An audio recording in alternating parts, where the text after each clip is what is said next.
قرآن مجید وہ بابرکت کتاب ہے جو زندگی کے ہر شعبے میں رہنمائی عطا کرتی ہے۔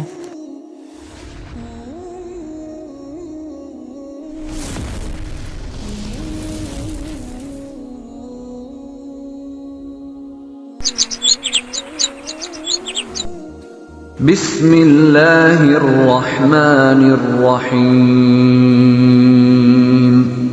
معزز سامعین، السلام علیکم۔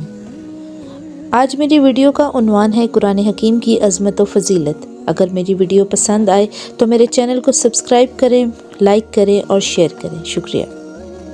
اللہ تعالیٰ نے انسانوں کی ہدایت و رہنمائی کے لیے انبیاء کرام اور رسول بھیجے، جنہوں نے اللہ تعالیٰ کے احکامات انسانوں تک پہنچائے، اور ہدایت و رہنمائی کا یہ سلسلہ ایک طویل عرصے تک جاری رہا، یہاں تک کہ جب انسان عقل و شعور کی اس منزل کو پہنچ گیا کہ اب اس کی ہدایت و رہنمائی کی مزید ضرورت باقی نہیں رہی، تو اللہ تعالیٰ نے نبوت کا سلسلہ ختم کر دیا اور نبی اکرم صلی اللہ علیہ وآلہ وسلم کو اپنا آخری نبی اور رسول بنا کر بھیجا، اور انسان کے لیے تمام بہترین اصولوں کا ایک مجموعے کی شکل میں حضرت محمد مصطفیٰ صلی اللہ علیہ وآلہ وسلم کی وسیلہ سے انسانوں کو عطا کر دیا، جسے قرآن مجید کہا جاتا ہے۔ قرآن مجید اللہ تعالیٰ کی طرف سے عطا کی گئی ہدایت کی آخری کتاب ہے، جس میں انسانوں کی رہنمائی کے تمام بہترین اصول بیان کیے گئے ہیں۔ اللہ تعالیٰ کی حکمت یہ تھی کہ اس سے پہلے نازل ہونے والے صحیفوں کا مقررہ زمانے گزر جانے کے بعد اور ان کے منسوخ ہو جانے کے بعد اللہ تعالیٰ کی آخری کتاب قرآن مجید کو نازل کیا جائے، جو قیامت تک انسانوں کے لیے اللہ تعالیٰ کا آخری، مکمل اور ناقابل تسخیر اور ہدایت نامہ ہو۔ قرآن مجید 114 سورتوں پر مشتمل ہے، جن کی تقسیم مکی و مدنی سورتوں میں کی گئی ہے۔ اس کے 30 پارے ہیں، جس میں ہر پارے کو ایک عنوان دیا گیا ہے۔ قرآن مجید حضرت محمد مصطفیٰ صلی اللہ علیہ وآلہ وسلم پر نازل کیا گیا اور اس کے نزول کی کل مدت 23 سال ہے۔ قرآن حکیم کی صورتیں مکی و مدنی صورتوں میں تقسیم شدہ ہیں۔ جو صورتیں ہجرت سے قبل نازل ہوئی انہیں مکی صورتیں کہا جاتا ہے، اور جو ہجرت کے بعد نازل ہوئیں انہیں مدنی صورتیں کہا جاتا ہے۔ جب اللہ تعالیٰ کو یہ مقصود ہوا کہ نبیوں اور رسولوں کا سلسلہ ختم کرنے، کائنات کی رہنمائی اور فلاح و سعادت کے لیے ایک ایسا صفحہ نازل کرے جو رہتی دنیا تک رشد و ہدایت کا فرض انجام دیتا رہے، جو ابد کے لیے روشنی کا مینار ہو، جس سے آئندہ آنے والی قومیں رہنمائی حاصل کرتی رہیں، جس کا پیغام اور جس کی رہنمائی قوم، وطن، جغرافیائی حدود، حتیٰ کہ زمان و مکان کی قید سے ماورا ہو، تو اس نے اپنے آخری نبی صلی اللہ علیہ وآلہ وسلم پر دین و دنیا کی فلاح و سعادت اور رشد و ہدایت کا ایک جامع اور کامل ترین دستور نازل کیا، جو قرآن کریم کی صورت میں ہمارے پاس موجود ہے۔ جس طرح اللہ تعالیٰ نے جناب محمد صلی اللہ علیہ وآلہ وسلم کو تمام انبیاء کرام کے عملی و عملی کمالات اور فضائل و محاسن کا مجموعہ بنایا، اور کمالات نبوت کو آپ صلی اللہ علیہ وآلہ وسلم کی ذات پر ختم کر کے خاتم النبیین کے منصب پر فائز کیا، اسی طرح آپ صلی اللہ علیہ وآلہ وسلم پر نازل ہونے والے اس دستور ہدایت اور آئین و فلاح و سعادت کو تمام پچھلی آسمانی کتابوں اور الہی علوم و معارف کا خلاصہ بنا دیا۔ اس میں انفرادی مشکلات و مصائب کا حل بھی ہے اور اجتماعی مسائل کا حل بھی۔ کوئی پہلو ایسا نہیں، چاہے وہ معاش و اقتصاد سے متعلق ہو یا اصلاح معاشرہ سے یا اس سے تعلق امور و مملکت سے ہو، غرض یہ کوئی پہلو ایسا نہیں جس کے متعلق اس کتاب میں مکمل رہنمائی موجود نہ ہو۔ امام فخر الدین کہتے ہیں، تمام آسمانی صحیفوں کا خلاصہ اور نچوڑ قرآن کریم ہے۔ یہی وجہ ہے کہ قرآن کریم پر ایمان لانا تمام آسمانی صحیفوں پر ایمان لانے کے مترادف ہے، اور قرآن کریم کا انکار کرنا تمام الہامی کتابوں کا انکار کرنا ہے۔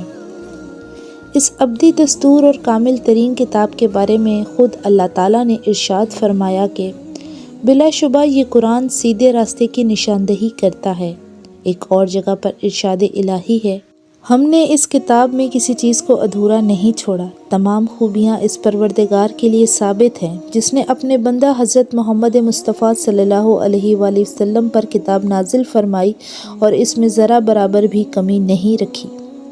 خاتم النبیین سید المرسلین حضرت محمد مصطفیٰ صلی اللہ علیہ وآلہ وسلم نے اپنے بے شمار ارشادات میں قرآن کریم کی فضیلت و عظمت بیان کی ہے، جیسا کہ ارشاد ہے، میری امت کی سب سے بہترین عبادت قرآن پاک کی تلاوت ہے۔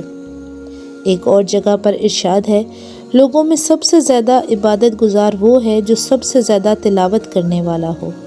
تم میں سب سے بہتر وہ ہے جس نے قرآن کی تعلیم حاصل کی اور دوسروں کو اس کی تعلیم دی۔ اللہ کے کلام کی فضیلت دوسرے کلام پر وہی ہے جو خود اللہ تعالیٰ کو اپنی تمام مخلوقات پر فضیلت و برتری ہے۔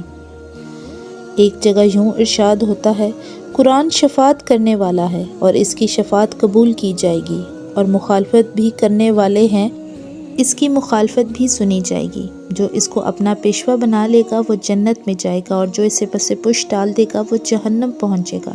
ایک اور حدیث میں آیا ہے کہ قرآن کا حافظ اللہ کا دوست ہے، جو اس سے دشمنی کرے گا گویا اللہ سے دشمنی کرے گا، جو ان سے دوستی کرے گا گویا اللہ سے دوستی کرے گا۔ اس کی مخالفت بھی سنی جائے گی۔ جو اس کو اپنا پیشوا بنا لے گا وہ جنت میں جائے گا، اور جو اسے پس پش ڈال دے گا وہ جہنم میں جائے گا۔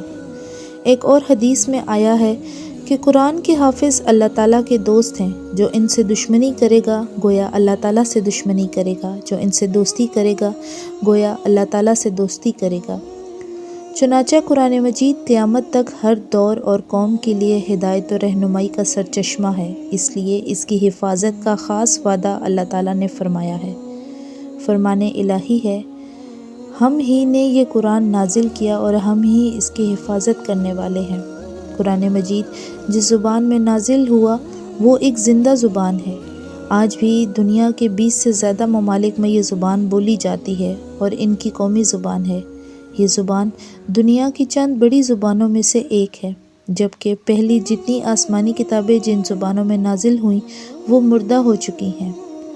قرآن کریم کے علاوہ وہ باقی ساری آسمانی کتابیں صرف کسی خاص ملک یا کسی خاص قوم کے لیے تھیں، مگر قرآن مجید ساری دنیا انسانیت کے لیے پیغام ہدایت ہے۔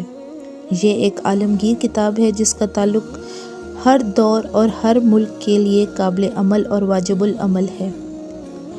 پہلی کتاب میں سے بعض کتابیں صرف اخلاقی تعلیمات پر مشتمل تھیں، بعض صرف مناجبات اور دعاؤں کا مجموعہ تھیں، بعض فقہی مسائل کا مجموعہ تھیں، کسی میں عقائد کا بیان تھا، مگر قرآن مجید ایک ایسی جامعہ کتاب ہے جس میں ہر پہلو پر روشنی ڈالی گئی ہے۔ اس میں عقائد و اعمال، اخلاق و روحانیت، تاریخی واقعات، مناجبات، فقہی مسائل، تجارت، سیاست، معاشرتی ادب و تہذیب و ثقافت کے اصول، غرض یہ ایک ایسی جامعہ کتاب ہے جو زندگی کے ہر شعبے میں رہنمائی کرتی ہے۔ قرآن مجید میں کوئی بات ایسی نہیں جو عقل کے خلاف ہو، اسے تجربہ اور دلیل سے غلط ثابت نہیں کیا جا سکتا۔ اس میں کوئی غیر اخلاقی بات نہیں ہے، اس نے تمام انبیاء کا ادب کرنا سکھایا ہے، ان کے بارے میں بتایا ہے کہ وہ نیک اور پرہیزگار لوگ تھے۔ اس کی دعوت اور پیغام بھی سچائی سے بھرپور ہیں۔ قرآن مجید کلام الہی ہے، اس لیے اس کے پڑھنے اور اس پر عمل کرنے کے لیے بلا کی تاثیر رکھی گئی ہے۔ اس تاثیر کا اندازہ اس آیت سے ہوتا ہے، اگر ہم اس قرآن کو پہاڑ پر نازل کرتے تو آپ دیکھتے کہ پہاڑ بھی اللہ کے خوف سے کانپ اٹھتے اور ٹکڑے ٹکڑے ہو جاتے۔ قرآن مجید وہ بابرکت اور رشد و حامل کی وہ کتاب ہے جو زندگی کے ہر شعبے میں رہنمائی و ہدایت کا سرچشمہ اور باعث فلاح ہے۔ اللہ تعالیٰ ہم سب کو قرآن پڑھنے کی توفیق عطا فرمائے اور ہم سب کو 5 وقت کا نمازی بنائے، آمین۔ میری ویڈیو اگر آپ کو پسند آئی تو میرے چینل کو لائک، سبسکرائب اور کمنٹ کیجیے، شکریہ۔